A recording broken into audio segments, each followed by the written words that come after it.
started.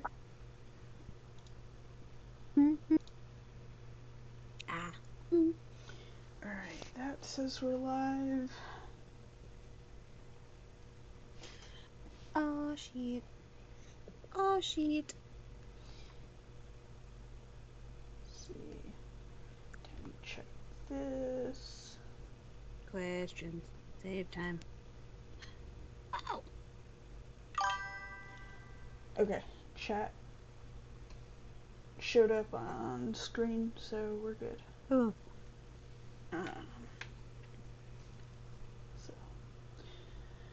Alright.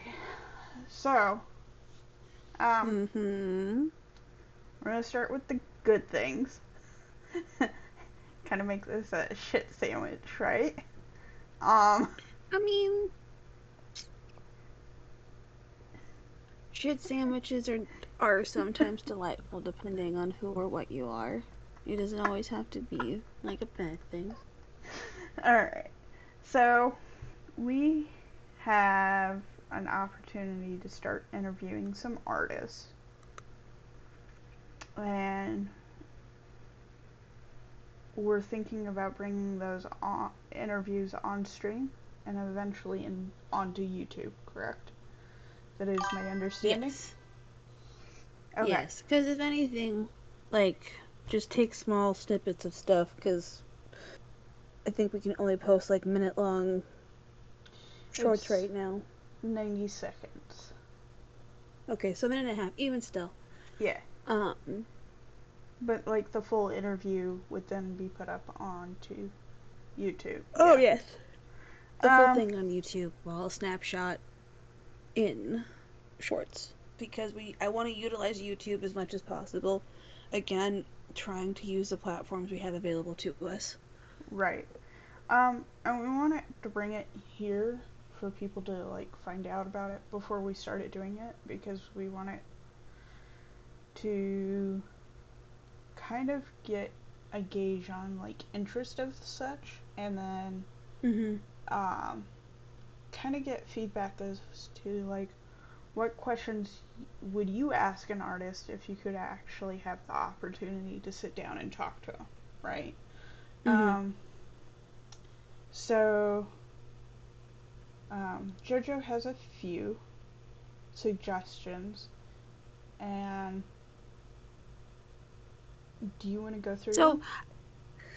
Okay, with just to give like a little backstory, we have wanted to do these interviews with artists since the beginning. Like Right. they're in like the way early times of when this was just still me and Joy in Joy's basement talking about things to put onto what places. Like we literally have been thinking about this for a long time, and now that we have this kind of engagement of where even it's just a few of you guys out there, we still want to know, because even though we've gone to concerts, events, and have like a kind of idea of how people, not people, but like the questions I would ask, I have that idea, but like I'm not everyone, nor is Joy, but I also want to like include, because again, the reason we started doing this damn Twitch is so we could have this interface of like talking to people or talking out to things outside of just Joy and I.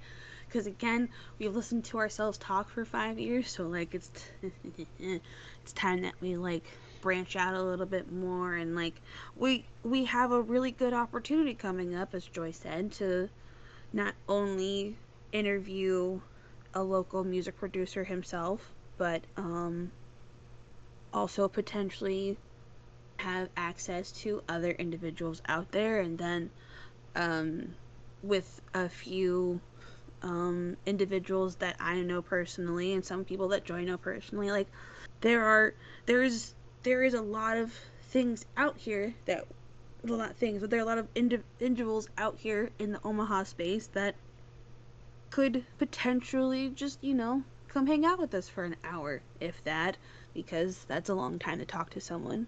But Yeah. it would include artists that we could talk to. It would include producers. It would include individuals who maybe have an interest in music, but holy crap, that's a firework. Hate that. But there is just individuals who may have interest in certain parts of this industry, but they don't know how to ask it or where to even start. So like I want to like see what we can do with this. Like I really want to try. Because again, the worst that people will do is tell you no. But Mm-hmm. at the same time, like why why not? Because again, if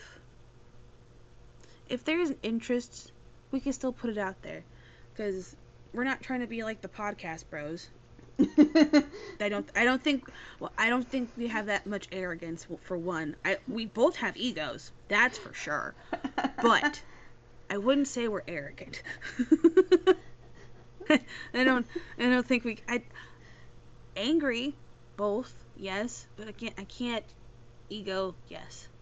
Yeah. But as Joy said, I do have some questions, potentially interview questions, but besides like the basic introductions of like hello, how are you, how's you been doing, shiitakes like that, and besides the mutual introductions of like how did we meet, so on and so forth.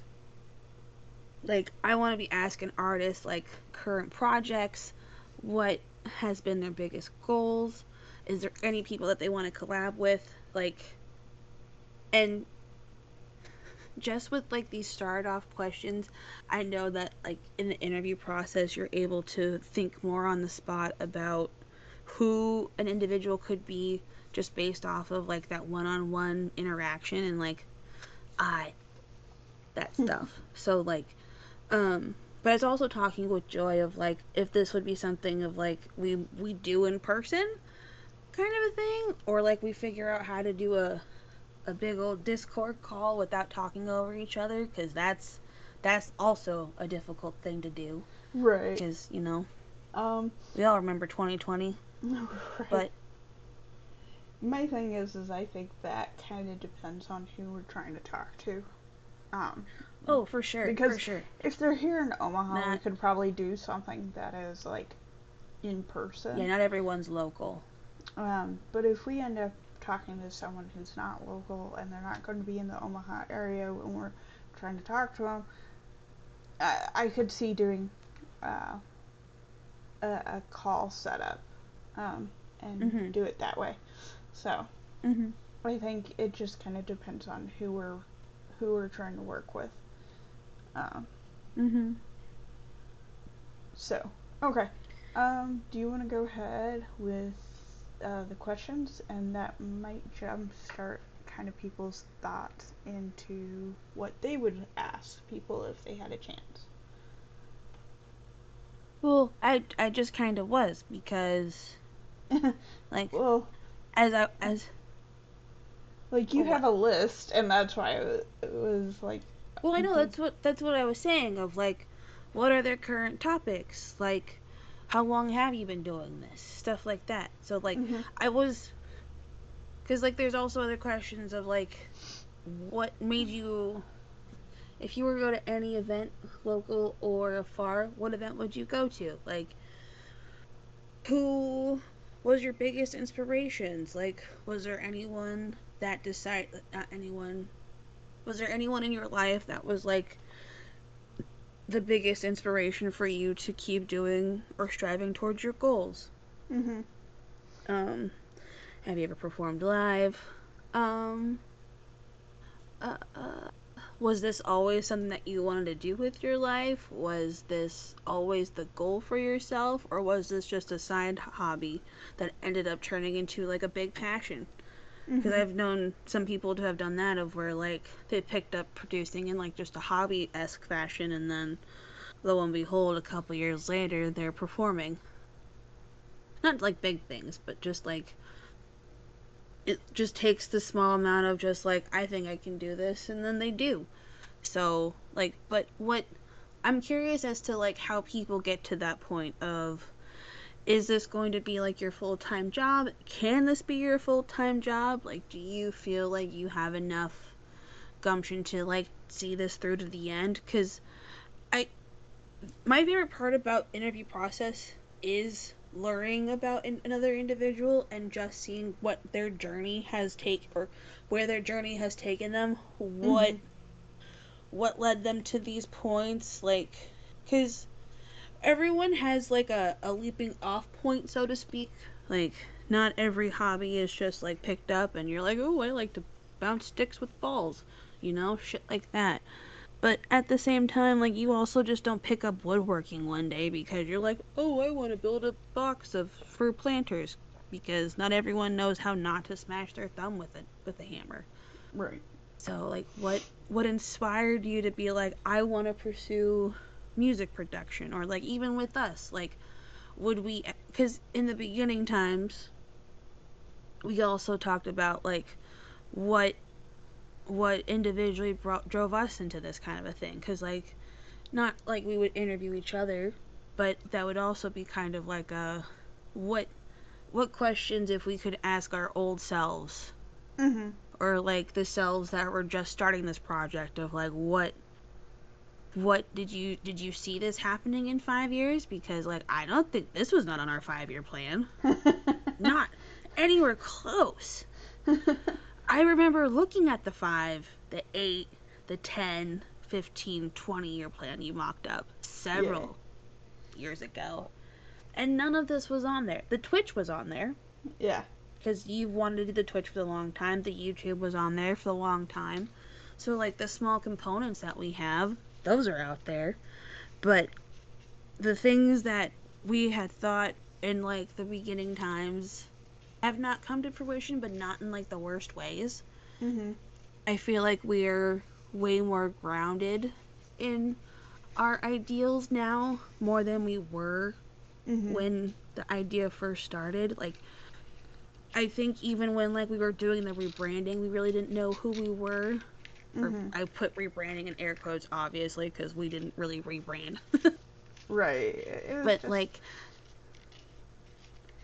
like the idea of like how did we get into this? How did we like become mhm, like how did this person become who they are today? It was kind of, mhm, and it's like mhm, I think getting into like their head of like the creative process or mhm. like I what wouldn't even it's say it's like, oh, sorry, like give you go.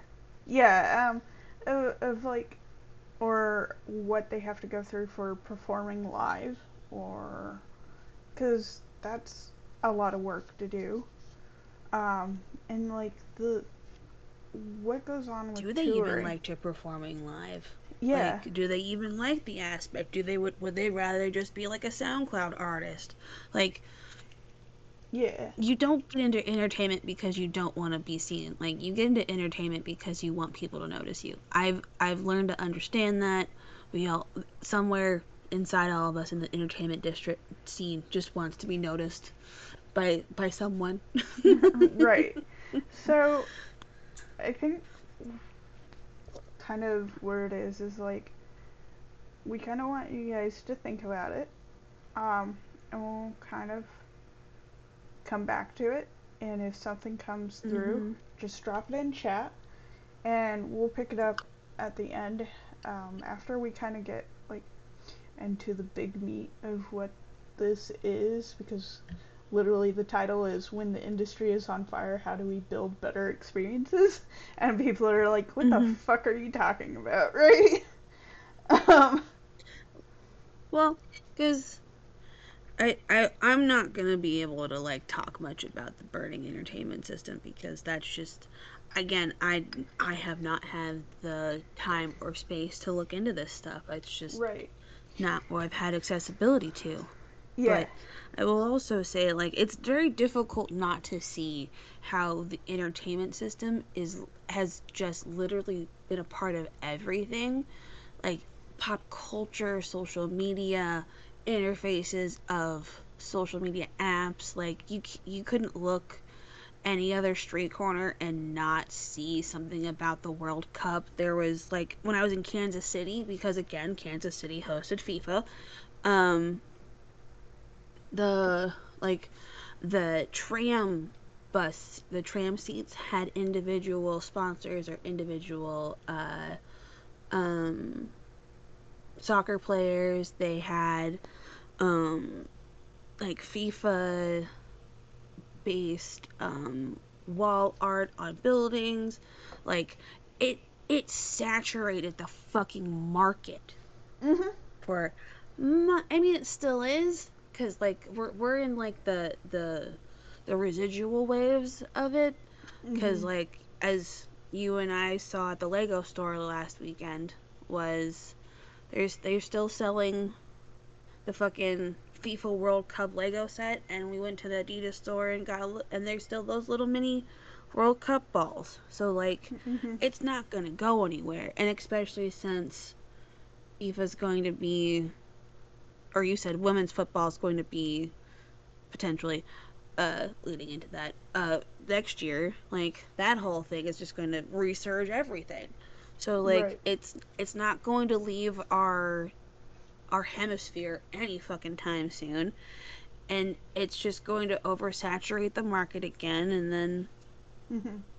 lo and behold we'll be turning right into the 2028 Olympics. Like Yep. we're this is a really big next couple years for sports, The a cycle. whole fuck ton of sports. Yeah. What? Oh yes.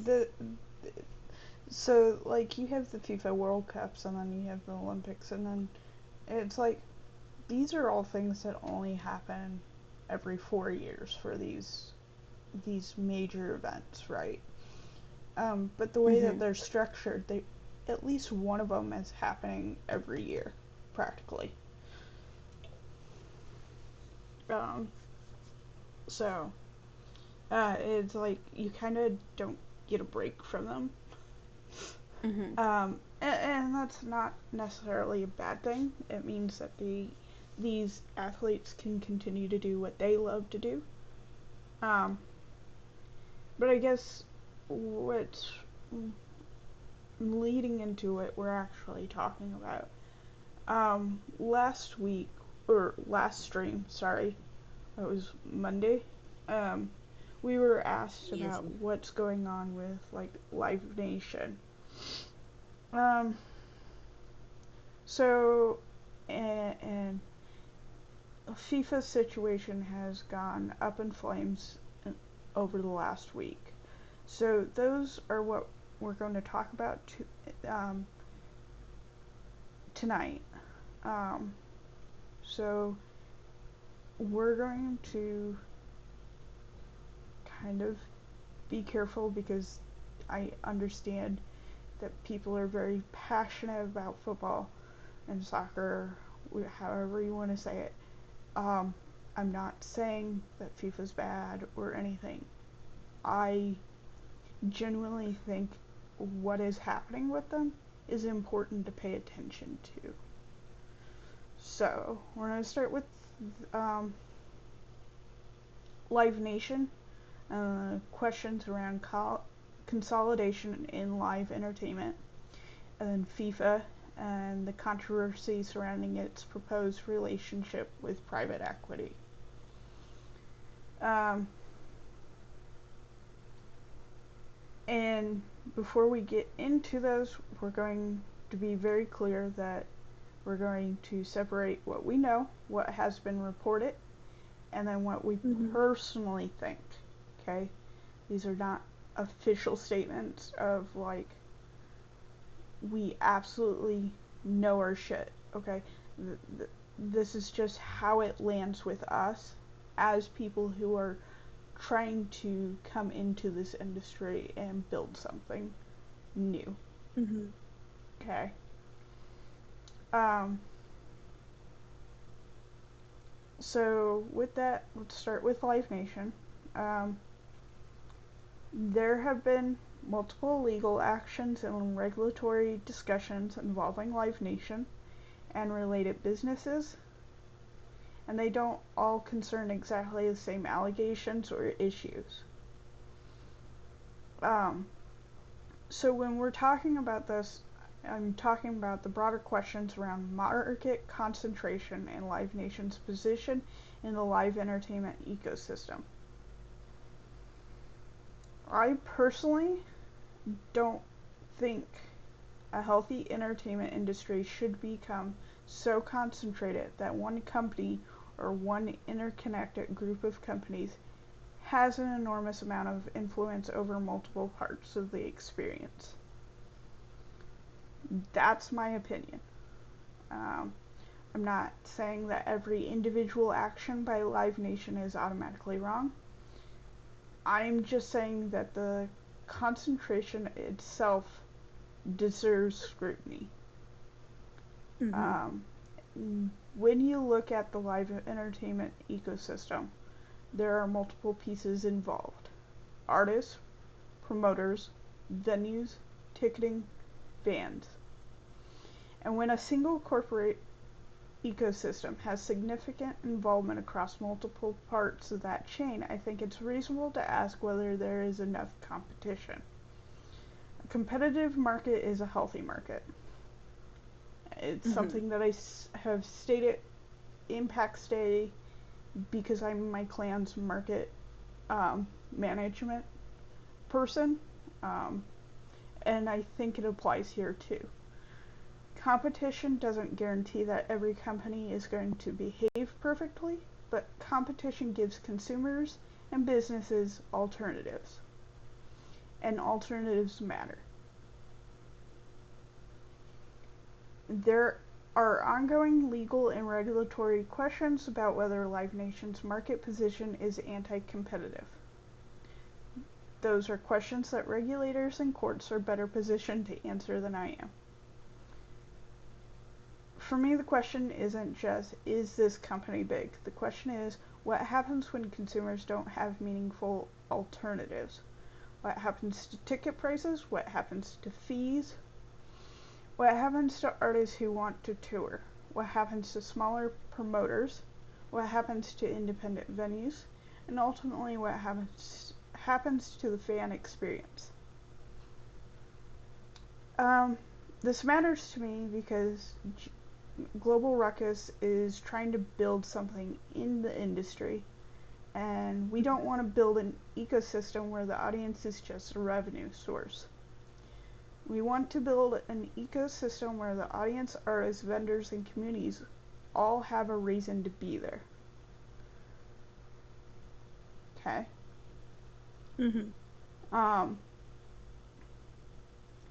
And this is where I think the FIFA situation becomes interesting, because on the surface, these are completely different business industries, or different industries.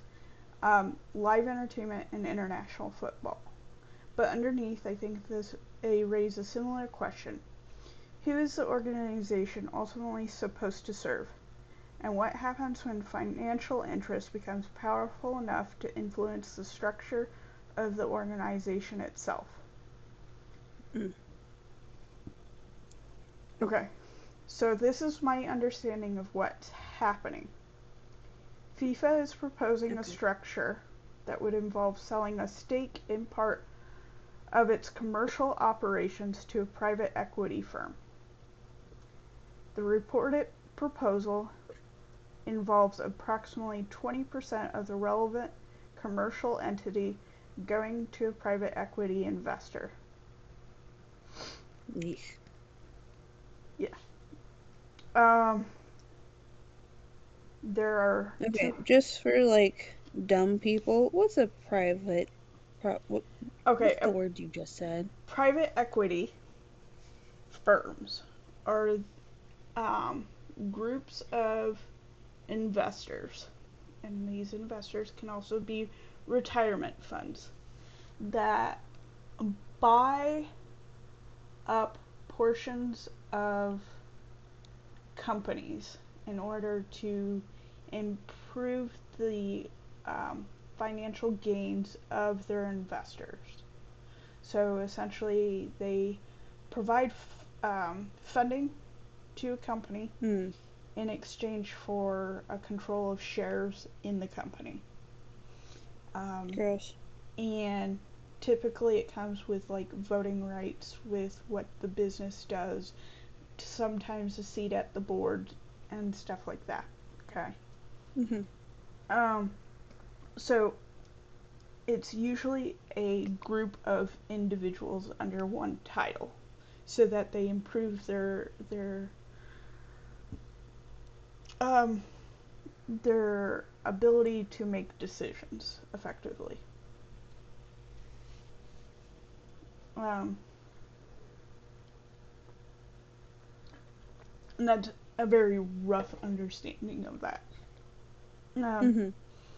but it's um, it's a consolidation of funding and power effectively. Um, so that they have more say over things. Now, they tend to be very aggressive on expectations of return on investment or Mm. ROI. So these are things where they're expecting that if they put in so much money that they expect like a 20% or more gain back, if that makes sense. Mhm. They're Mhm. pushing for maximum profit for their members. Okay. And this usually results in damages to the overall operations of the corporations in which they invest in. Um, Can't imagine why. right. Um, so, with that being said, here's some things that you need to know with what this is. Um, within FIFA, there are 211 member associations, each with one vote. Okay. The European Still a lot of fucking Federation, people. yeah. Um, the European Federation, UEFA's, um, 55 members have publicly opposed the proposal. And according to the reporting we've been following, UEFA members are considering or planning collective action in response. This includes boycotting um, FIFA competitions. This would include the World Cup and the Women's World Cup. Okay. Um, there has also been opposition among a substantial number of the North American and Central American Federation, which is CONCACAF. Um, it's CONCACAF members. Although the position on potential boycott is not identical, they're waiting for more information. Those Mhm. are the reported positions. Okay. Some of the details around the proposal and the political dynamics surrounding it are still developing. So I'm not going to guess at what the motivations for this are. Mhm. There are plenty of reasons of why this is or is not happening this way. Also, my concern isn't simply that private equity is involved.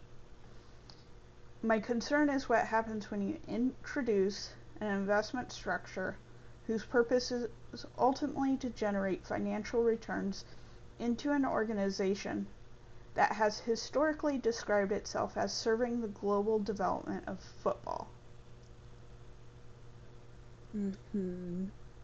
Those two goals don't automatically have to be incompatible, but they can come into conflict. And when they do, Mhm. I think the public deserves to ask which goal wins. Okay. This is Mhm. that is kind of where everybody's at. What is how are they going to handle the incompatibilities when they do happen? Okay. Now, this is where I understand UEFA's argument. Their position, as I understand it, is essentially that they see themselves as stewards of the game. Their responsibility isn't just to today's biggest markets. It's also to make sure the sport remains accessible and sustainable for future generations. You can agree or disagree with their position, but I think it's the core argument they're making. Okay. And one of the things that has raised questions is the proposed funding structure.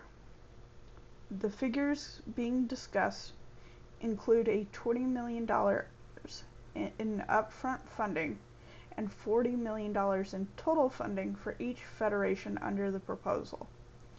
Critics have raised concerns about whether that creates financial pressure on smaller federations when they are being asked to vote on a proposal that could fundamentally change FIFA's commercial structure. To be clear, I am stating what the criticism is claiming. I'm not claiming votes are being bought. I'm just stating how the criticism lands.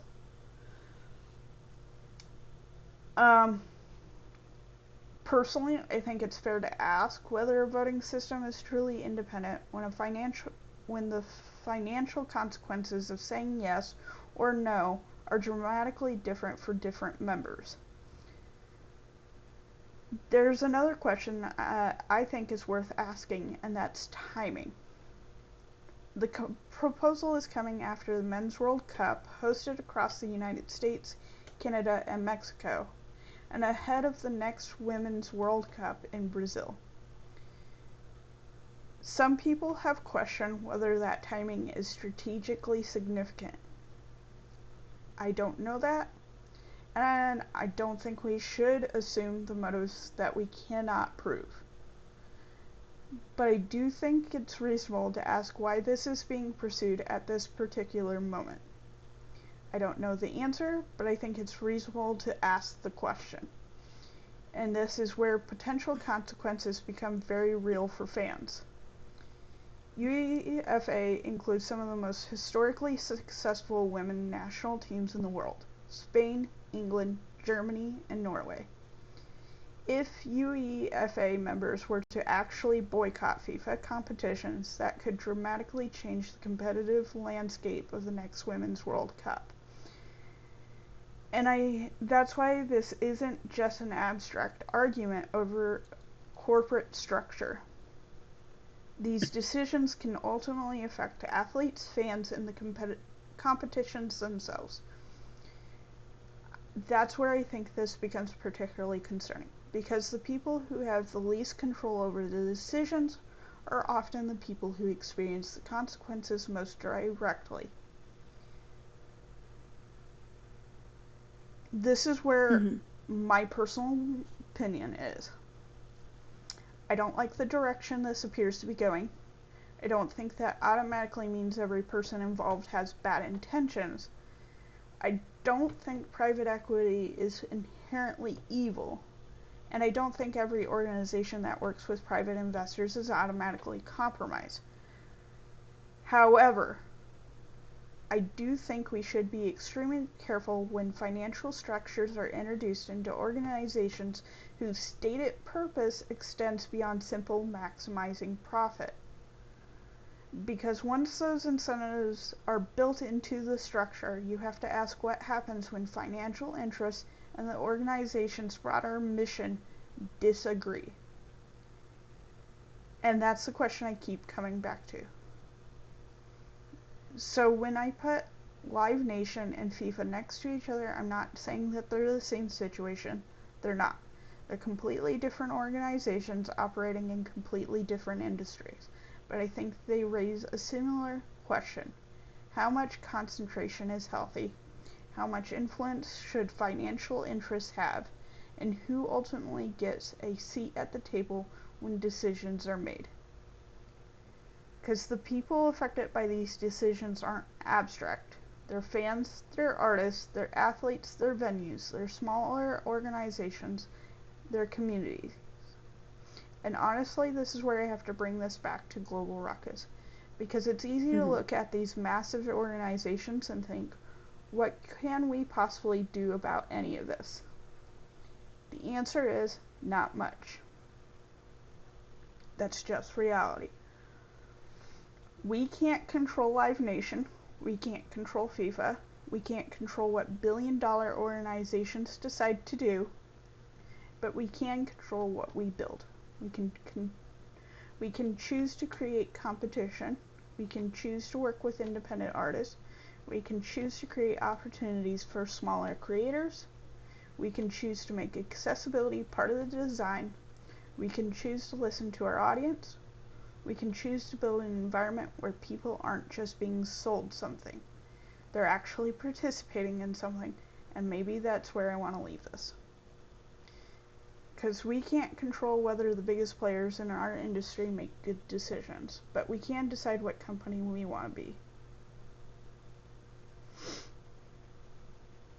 Okay. So this is where I want to circle back to where we started tonight. Artists. Because the reason we're talking about any of this is ultimately because we care about the people who create these experiences. We want to talk to artists. We want to talk to creators. We want to understand what they need. We want to understand what fans want. And we want to build something better where we can. Okay. With that, sorry. I'm going to open it up for questions. And I waited 2 seconds longer. I'm so sorry. Yep. Because I think this is something that we need to maybe sit with, and it's a lot. 1,000%. To kind of go off like the rails a little bit and just kind of like simmer in and stuff. We're all given free will, right? We all have the ability to kind of like fuck off and do whatever we want at any given time, but like we have like the societal norms that are thrusted upon us because we all have bills. We all have things that we have to take care of. We have our health that we need to do. We have our teeth that never seem to fucking stop being broken. Personally talking about myself, but like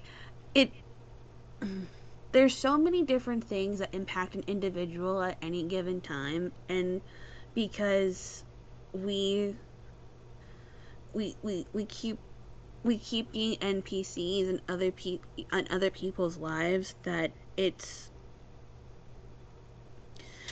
time that we really kind of like get out of the social funk that COVID, even though COVID is not away, COVID's never going to go away. COVID is going to live with us for the rest of the human race. But if we got rid of like the societal selfishness, if we got rid of like we can't get rid of it, but what if we tried to tame, there we go, if we tried to tame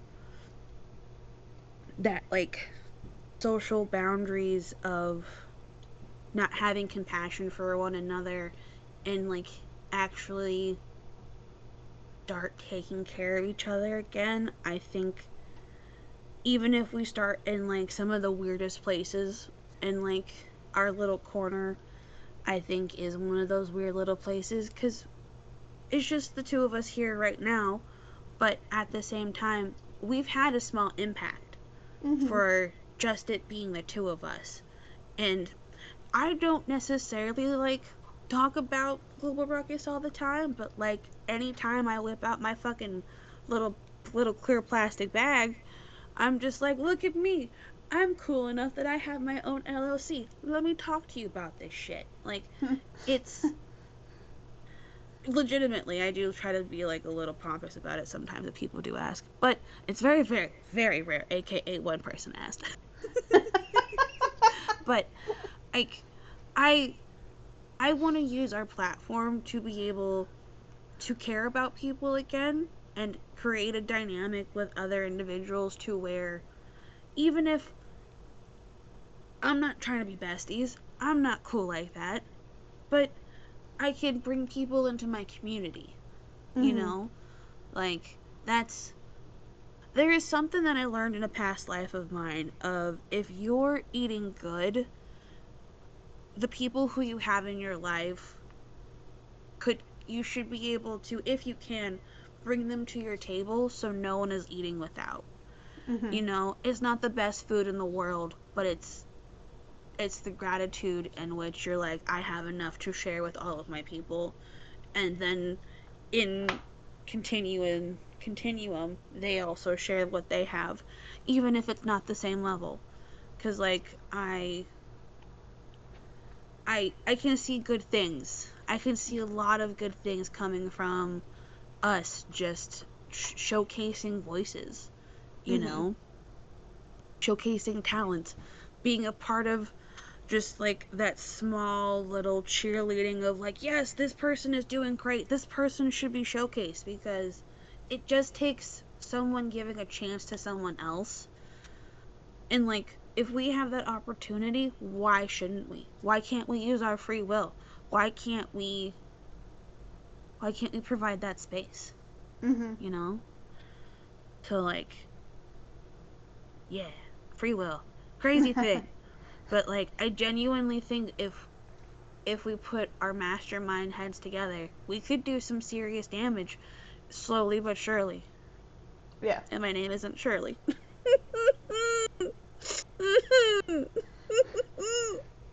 Okay. I'm sorry. I'm so sorry. I can't even like think of where that. I think it's like Smoking Gun. I have He no says that clue. in Naked Gun. I think it's Naked Gun. God, I can just think of Leslie saying it. Well, Shirley, you can't be serious. I am serious, and my name isn't Shirley. But Yeah, no. The Venn diagram in which how everything is intermingled is bananas. yeah, and my thing is like ultimately, if we allow for the biggest of the big, right, to do what they're doing, to essentially sell a portion of of the human experience to Mm-hmm. someone else and say they have a right to squeeze everybody for every last dollar, because that is what we felt this FIFA Mm-hmm. World Mm-hmm. Cup for the men's was extreme profiteering. Um, what else are they willing to give up of our human experience? Um, and it's like, how can I have a choice in where I spend my dollar if every aspect of that human experience is monetized by a singular entity? Even if it's under a bunch of different names, it's still the same one entity, because Mm-hmm. Ticketmaster and a AG Entertainment or something are both under Live Nation. The AIs have come in. Yeah. So like, and to like comment off of if everything's already owned by like the top 7 people, why do we have to keep living underneath that? Like all of our news, all of our television shows, all of our outside media of our laptops basically is all controlled, and like we've all seen the Paramount, or not like the but like the Netflix something, Mm-hmm. trying to get that whole thing about, and like the uh is it like like CNN guy or whoever owns the largest, whoever basically is like Trump's son's best friend or what the fuck ever, who owns, I can see his face. I just can't think of his fucking Is it? name. God Yeah, I damn it. don't know, and I'd rather not state exactly what's going on without proper information for it. No, I know. I'm just trying to think of Yeah, um, one. but I get what you're saying. When you put it all in the same group of people's pockets, like, what's left for everybody else? Um, and why can't we just say, I'm not doing that anymore? Ah, ha ha ha ha. Here it is.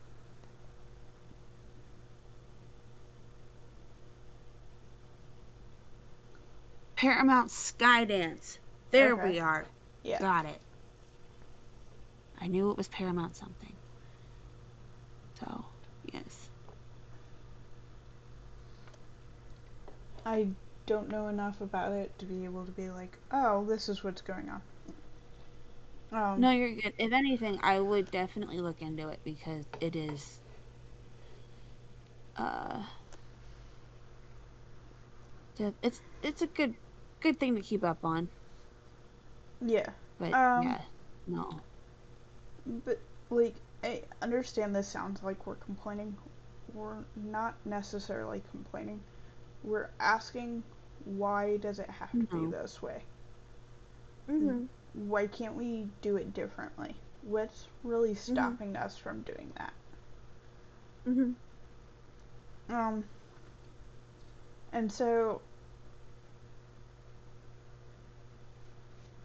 when it comes to when we're doing these things, like talking about the interviews and stuff, we want to make sure that they're done in a way that is respectful of the people that we're interviewing, but also respectful of the viewers that will view that interview and give them a chance to really see what's going on, and to connect, because that's all we all want to do is on some level to connect with other people, to find community, to have a moment to be like, oh, I'm not alone. And Mhm. it is very hard to feel that way when you are being priced out of creative experiences or just general moments of experience. So, um, I think that's kind of where I want to leave that, because I think we could get really, really passionate about it, and potentially say something that gets us all in trouble, and then we're all screwed. um, No, I get what you're saying, but I'd keep my P's and Q's to myself. I just couldn't remember the Paramount thing yeah. because there are a lot of relations out there with the media corporations and whatnot. Yeah. Um, so for right now, as we've had time to let you guys sit with it, about 45 minutes or so, um, what kind of questions might people have when we start doing these interviews, or if we start doing them? Like, what questions would you want us to put in front of them?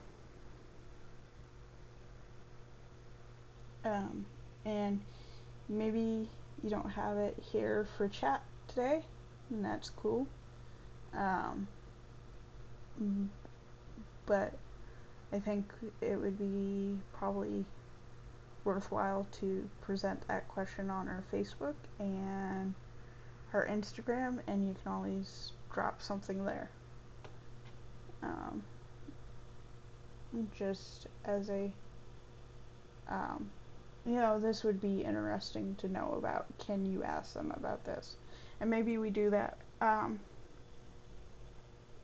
as we find out or schedule the interviews and we Mm-hmm.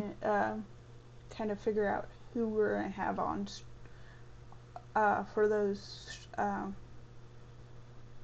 those interviews. Like the week before or something, we'll put out something and people can maybe shoot out their questions then. Yeah. Mm-hmm. That sounds like a good idea. So, um, other than that, anything else you want to talk about? Uh, uh, Next week I'll be streaming from a different house, but you all won't know that. Um, Yeah. I'll be on your side of town next Monday, so if the weather is good, we can like go have an IRL stream out in the world somewhere. Okay. 'Cause I'll just be off of Yeah. 'cause we're off of 'cause I'll be like by the Village Inn and shit. Okay. So like Yeah. I lied. No, is that where the Bakers is at too? Um, And the Scooters? roughly, they're kind of in the general. They're like five I minutes just from each other. because wherever the Bakers is at, I'm like 5 minutes from there. Okay. Yeah. You're probably around there. So we're within like a 10-minute distance versus a half-hour one from where I live. Yeah. Because it's So, the distance. But yeah, no. What do you have any thoughts for what you want to do for Monday? Like, do you want to um, prepare anything? Like, are we? So I know that we said we were gonna do our meeting at the public library, but do you want me to like go online and see if we can like rent a private room or something? Not like a uh, private room, but like a study room?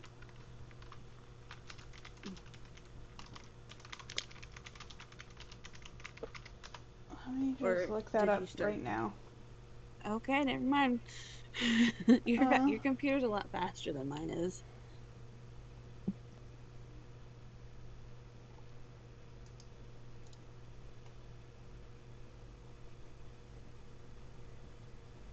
um,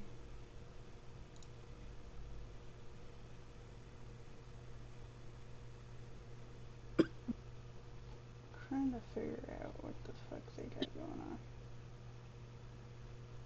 Because after being there a couple Fridays ago, I would much rather get like a study room or something. Yeah, Because or a meeting it's room not of that it's some like sort. super loud in there, but it does get loud. Mhm. So,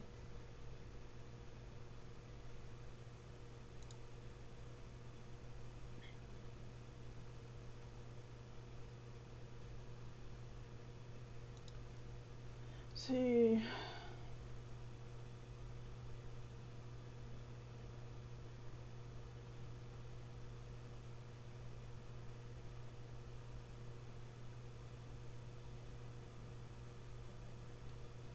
Okay. It's a $25 per hour fee. okay. So, that's all it really has for for-profit groups. Um,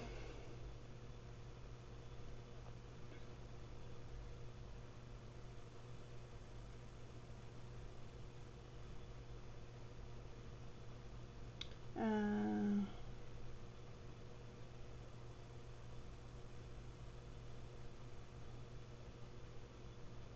this is a meeting. I don't. We'll have to.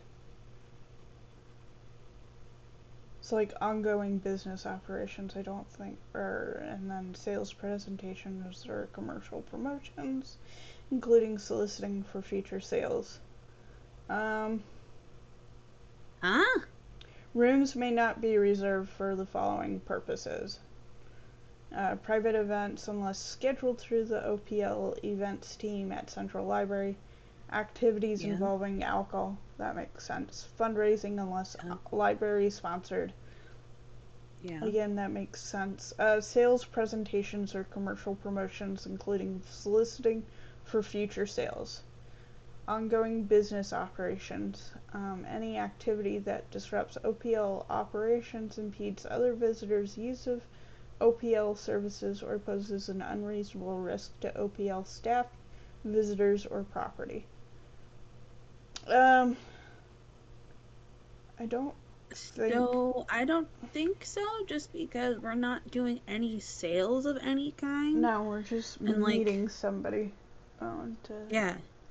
Yeah. Um. So yeah, I think we can reserve a room and just do our thing there, because I'd rather not disrupt other people that are making use of No, library either. resources too. And I think